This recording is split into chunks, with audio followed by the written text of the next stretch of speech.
आणि राजापेक्षा लहान असणारी त्याची राणी ही पुरंजनी आणि त्याचा मित्र तो अविज्ञात. हे तिघ जण आहेत. बघा, ज्या वेळेस राजा आणि राणी एकमेकांच्या एकदम जवळ असतात, राजा आणि राणी जेव्हा एकत्र असतात त्यावेळेस मित्र जवळ येईल का? जाईल का कोणी मित्र? नाही जाणार. बरोबर आहे ना? आपला शब्द लक्षात ठेवायचा बरं का.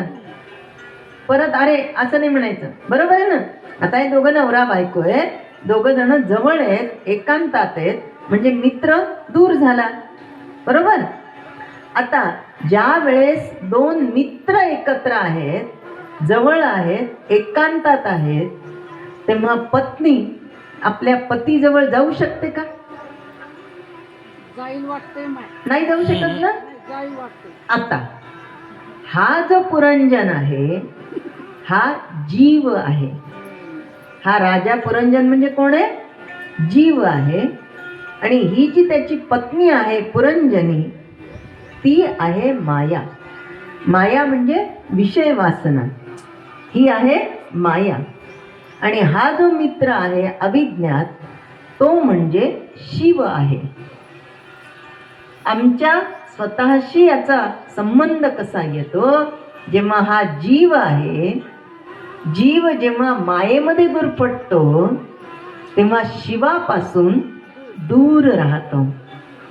म्हणजे माया जर माझ्या जवळ आली, माझ्या जवळ म्हणजे जीवाजवळ, माया जेव्हा जीवा जवळ येते तेव्हा शिवाला दूर सारते. आणि जेव्हा जीव शिवाजवळ जातो तेव्हा मायेला दूर सारतो.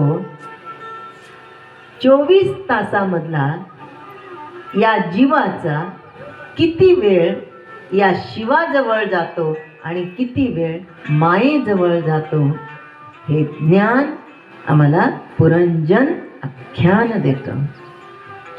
भागवत ऐकल्यानंतर सकाळी डोळे उघडल्यापासून ते रात्री डोळे मिटायला पलंगावर पडेपर्यंत विचार करायचा, आत्ता हा जीव शिवाजवळ आहे का मायेजवळ आहे?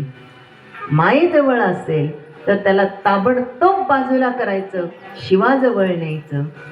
आणि शिवाजवळ जर चित्त लागत नसेल, शिवाजवळ जाऊन जर चित्त लागत नसेल तर लक्षात ठेवायचं की मी आत्ता ढोंग करतोय, कारण माझा जीव हा मायेमध्ये गुरफटतोय.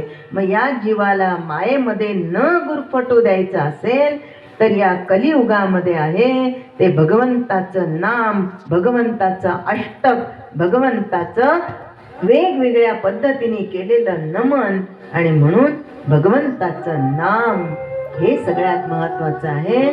त्याच्याशी एकनिष्ठ होण्यासाठी भगवंताचं मधुर अष्टक